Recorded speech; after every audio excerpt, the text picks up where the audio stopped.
नमस्कार मित्रांनो, आपल्या यूट्यूब चॅनलवरती तुम्हा सर्वांचं पुन्हा एकदा स्वागत। राज्यातील राजकारणातील एक मोठी बातमी समोर येत आहे। राष्ट्रवादीतल्या अंतर्गत संघर्षानंतर अजितदादा गटामध्ये मोठी खळबळ माजली आहे। राष्ट्रवादीच्या विलीनीकरणाला अजितदादा गटातील बड्या नेत्यांनी जाहीरपणे विरोध केला आहे। मात्र असं असतानाच अजितदादा गटाच्या एका मंत्र्यानं शरद पवार यांची भेट घेऊन दोन्ही राष्ट्रवादीच्या विलीनीकरणावर चर्चा केल्याची माहिती समोर येत आहे।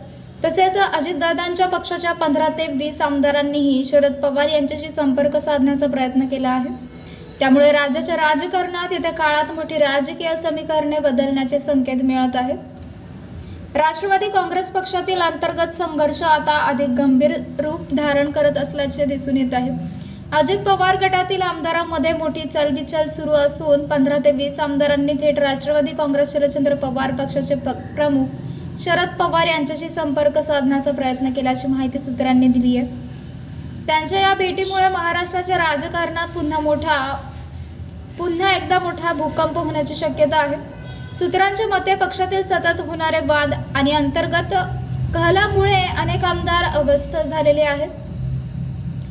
भविष्यात आपले राजकीय भवितव्य काय असेल याची चिंता अनेकांना सतावत आहे। मतदारसंघात पक्षांतर्गत वादामुळे आपला जनसंपर्क आणि प्रभाव कमी होण्याची भीती व्यक्त केली जात आहे।